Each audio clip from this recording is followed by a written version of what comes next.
বলছে ওর চেহারা যেখানে ছিল 80 কেজির ওপর ওয়েট ছিল, মানে কতটা চেহারা হতে পারে, হেলদি, তার ওজন হয়ে গেছে 25 কেজি।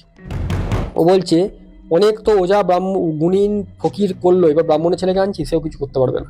এরকম ইন্ডিকেশন করে আপনার নামে বলেছে। জানলা দিয়ে দেখলাম মেয়ে ঘরের মধ্যে, মানে সে মানে তার বস্ত্র তুমি দেখলে মানে লজ্জায় মানে নিজেকে চোখ ঘুরিয়ে নিতে হবে, এমন অবস্থা তার হয়ে আছে। সে তো ওখানে আছে, মানে হাত পা ছোড়াছুড়ি করছে, মানে গালাগালি দিয়ে একবারে মাথা খারাপ করে দিচ্ছে ওখান থেকে। আমাদের সাথে তোমাদের বহুত প্রিয়, খুবই প্রিয় অভিষেক শাস্ত্রী আবারও আসে। মেডিকেল এজেন্টে আমি স্বাগত জানাচ্ছি দেবপ্রতিম চক্রবর্তী। আবারও আজকে এক ভৌতিক ঘটনা নিয়ে আলোচনা করব। অভিষেক দত্ত, তাই আজকে বলবো আজ দেরি না করে ঘটনাটা শুরু থেকে শুরু করছি। আচ্ছা, ফ্রাইডে সাসপেন্স।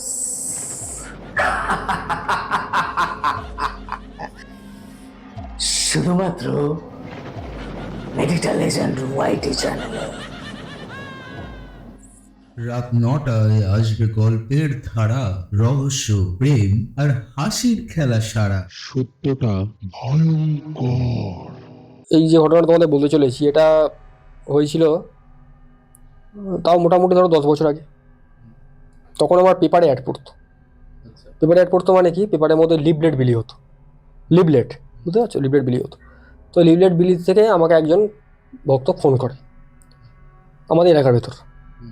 ফোন করে বলে, বাবা এরকম আমি আমার একটু সমস্যা হয়েছে, আমাকে একটু দেখে দিতে হবে। আমি বললাম যে ঠিক আছে, আপনি ওরকম যে সময়টা দেওয়া আছে আপনি ওর মধ্যে চলে আসবেন। বলে আমি যেতে পারবো না, আমার অনেক বয়স হয়ে গেছে, তোমাকে একটু আসতে হবে। তো তুমি আসতে গেলে তোমাকে যে বাড়তি যে ভিজিট দেওয়া হবে সেটা আমি পেড করবো। ঠিক আছে, তোমার সঙ্গে ওই মতো কথাবার্তা হয়ে গেল, একটা সময় ওনাকে আমি দিয়ে দিলাম।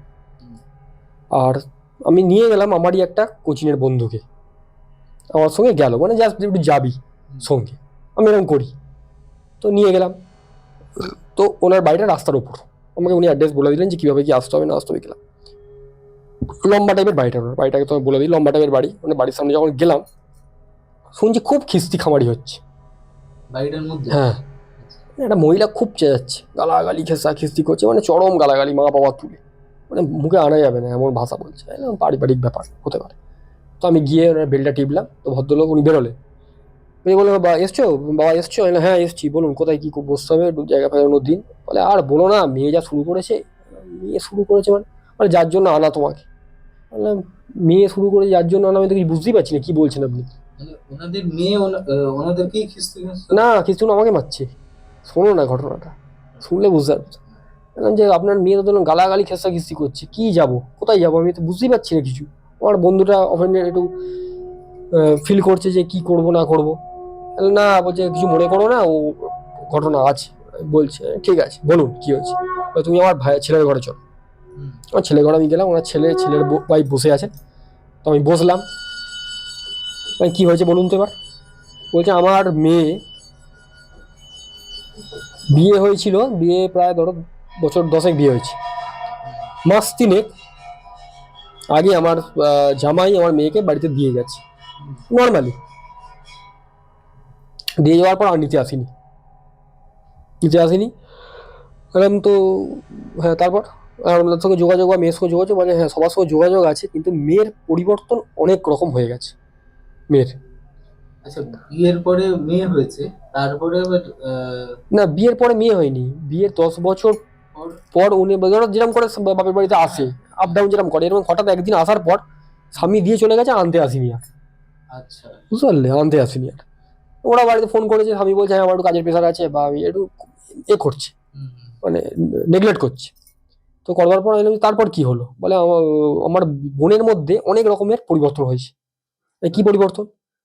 বলছে ওর চেহারা যেখানে ছিল 80 কেজির ওপর ওয়েট ছিল, মানে কতটা চেহারা হতে পারে, হেলদি, তার ওজন হয়ে গেছে 25 কেজি। কোথা থেকে কোথায় নেমেছে বুঝতে পারছো? 80 to 25। আমাদের বাড়ি খুব ভদ্র বাড়ি, আমাদের বাড়ি শিক্ষিত বাড়ি, আমরা সবাই, আমার বোনও মাস্টার করা। কোনোদিন আমাদের বাড়িতে গালাগালি খেসাখিসি চল নেই, কিন্তু আমার বোন গালাগালি খেসাখিসিতে ফোয়ারা উঠছে, যাকে দেখছে তাকে পাচ্ছে বলছে। এমনকি বাবা ওনার সঙ্গে যোগাযোগ করেছে, সেটা ও কোনোভাবে জানতে পেরেছে। জানতে পারবার পর ও বলছে অনেক তো ওঝা গুণিন ফকির করলো, এবার ব্রাহ্মণের ছেলেকে আনছি, সেও কিছু করতে পারবে না।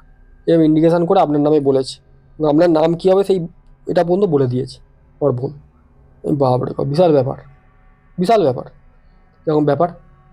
আর কি হচ্ছে, খাওয়া দাওয়া অত্যাধিক পরিমাণে বেড়ে গেছে, ঘরের মধ্যে উনি একদম ভাগাড় করে রাখছেন, যাকে তাকে মা বাপ তুলে খাওয়া দাওয়া বেড়ে যাচ্ছে, এদিকে ওয়েটও ওয়েট কমে যাচ্ছে। ওয়েট কিছু নেই কিন্তু খাওয়া দাওয়া কিন্তু হাই।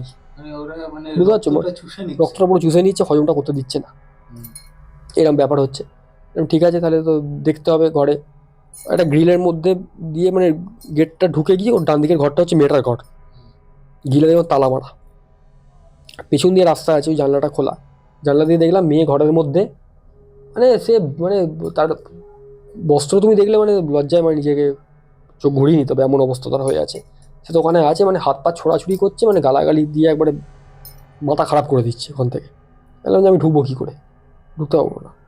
বলে না আপনি তো ঢুকতে পারবেন না, উনি তো ঢুকলেই ও তো কিছু দিয়ে ছুঁড়ে ফুড়ে মারবে, যা পাবে না, আমাদের এরকম করে সবাইকে মারছে।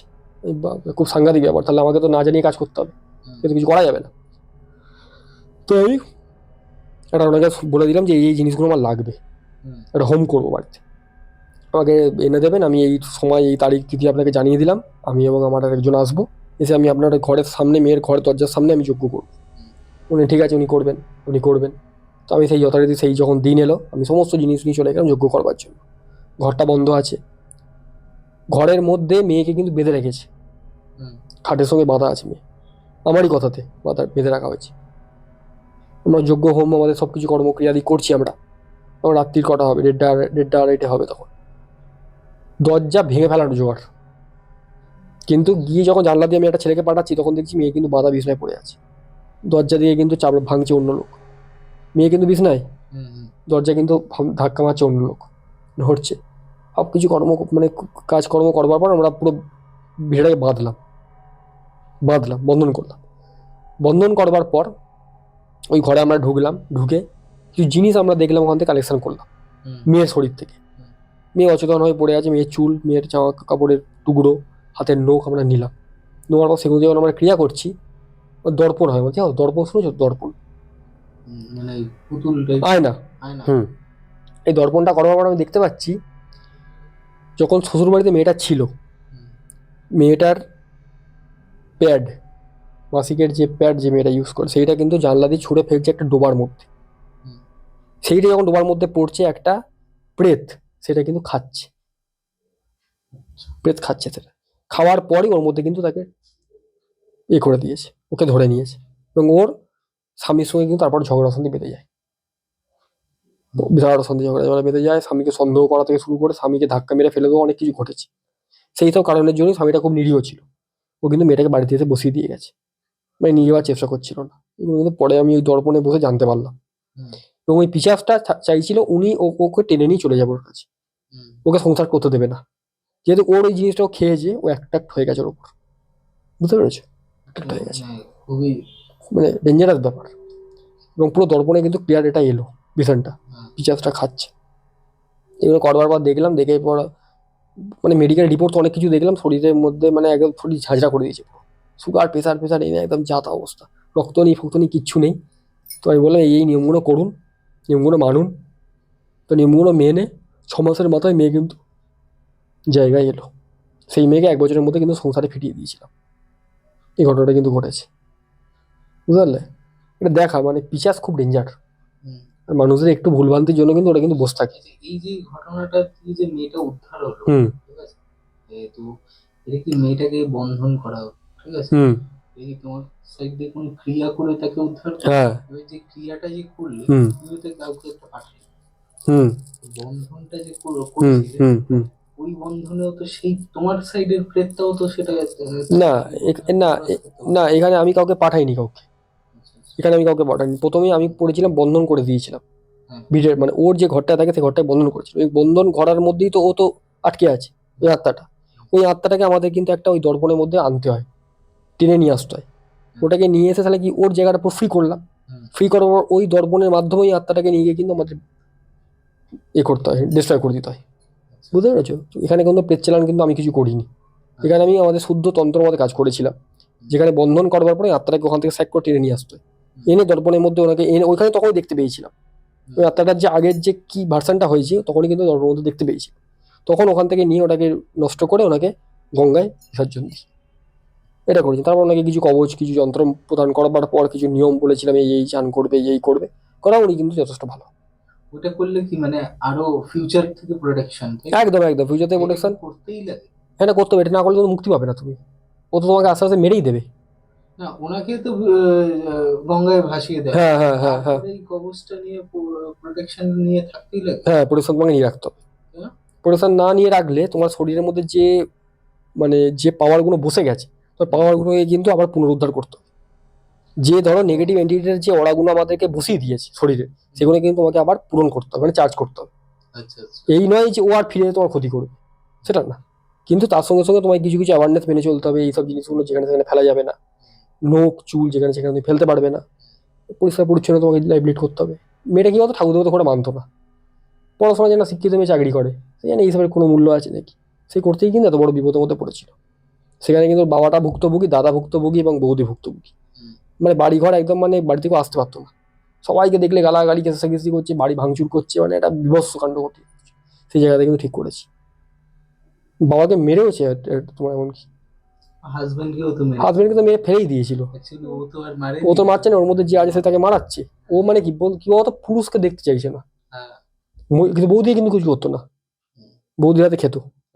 প্রেতটা নিশ্চয়ই কোনো ছেলে। ও পুরুষ আত্মা, ওই জিনিসটা খাওয়ার পর ওর প্রতি মানে অ্যাট্রাকশন হয়ে গেছে যে ওর সঙ্গে কোনো পুরুষকে থাকতে দেবো না, ওর সঙ্গে ধরো কোনো শারীরিক সম্পর্ক বা কোনো রকম ধরো ওর সঙ্গে কোনো রকম যোগাযোগ করতে দেবে। এবং আমি বেটা ছেলে গেছিলাম বলে আমার ওপর রাখছিল। এটা যদি কোনো মহিলা যদি কোনো তন্ত্র সাধক যেত কিন্তু ওর রাগ দেখাতে পারতো না, সে কিন্তু নর্মালি ভাবে কাজটা করতো। আমি যেমন বাধা পেয়েছি, অসুবিধা নেই, বাধা ভালো, কাজটা তো করতে পেরেছি, আত্মাটাকে তো প্রেতটাকে তো বিতাড়িত করতে পেরেছি, এটাই বড় কথা। কাজ করার সময় খুব টেনশনের ব্যাপার থাকে, প্রচুর টেনশন থাকে কাজে ব্যাপার করার সময়। যেমন ধরো আমাদের যখন তারাপীঠে আমরা যখন যাই, বিশেষ করে যখন ধরো রাহু কেতুর আমরা কাজ করতে যাই, এটা বলে রাখি, এটা লোকে জানবে। রাহু কেতু যখন আমরা কাজ করতে যাই, শ্মশানে গেছো তো, তারাপীঠ শ্মশানে? আচ্ছা, তারাপীঠ শ্মশানে নেমে একটা বলিস্থান আছে, ঠিক আছে, বলিস্থান আছে, ওখানে তোমার ওই বলির মাটি ওরা সব ওই প্যাকেটে করে বিক্রি হয়, প্যাকেটে। এবার আমরা যখন রাহু কেতুর কাজ করি না, ওই বলিস্থানে আমাদের কিছু কাজ থাকে। তুমি যখন ওই কাজ করতে যাবে, তুমি কিন্তু নেগেটিভ এন্টিটিটা একদম হাতছানি পাবে, এবং যে ক্লায়েন্ট যাবে সেও কিন্তু বুঝতে পারবে। কেন কি, রাহু কেতু হচ্ছে চণ্ডাল গ্রহ, আর এর সঙ্গে নেগেটিভ এন্টিটি জুড়ে থাকবে, তুমি কিন্তু বুঝতে পারবে। রিসেন্ট ঘটেছে তোমার, যেমন গত মাসে আমরা 27 তারিখ গেছিলাম একটা ভক্তকে নিয়ে রাহু কেতুর কাজ করানোর জন্য। সে যখন পরিষ্কার কাজ করছে, সে ও বলছে ওর যেন হাত দুটোকে চেপে ধরেছিল, দুটো হাত চেপে ধরেছিল। আমি বলি, দাদা আমার হাতকে চেপে ধরলো। কে তোমার হাত চেপে ধরবে? কেউ নেই এখানে। বলছে না, আমার পরিশ্রম দিকে দুটো হাত চেপে ধরেছে, কিছু না, ভয় নেই, তুই যেরকম কাজটা করছো ক্রিয়াটা করো, ক্রিয়াটা করো, কথা বেরো, তারপর দেখে দিচ্ছি। এটা ঘটলো, ছোট্ট ছোট্ট মানে 1 সেকেন্ডের ঘটনা। এগুলি কিন্তু ভৌতিক ঘটনা, দেখবে ভৌতিক ঘটনা ওই তুমি রং ঢং করে সাজিয়ে বসতে গেলে গল্পটা গল্প হয়ে যাচ্ছে, আর ঘটনা যেটা হবে আনসার্টেন ঘটনা হয়ে যাবে, সেইটাই ঘটনা, খুব শর্ট টাইমের মধ্যে। মানে তুমি বুঝতে পারবে না যে এই টাইমের মধ্যে এত বড় ঘটনা ঘটে গেল কি করে। যখন তুমি এটাকে পরে যখন কাটাছেড়া করছো, তখন তুমি এই ব্যাপারটা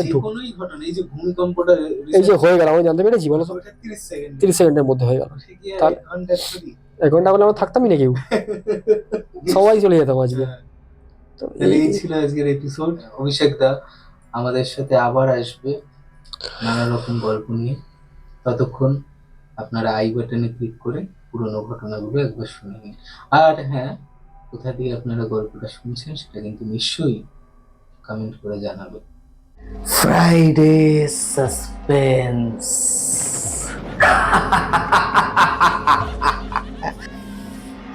শুধুমাত্র মেডিটা লেজেন্ড ওয়াইটি চ্যানেলে।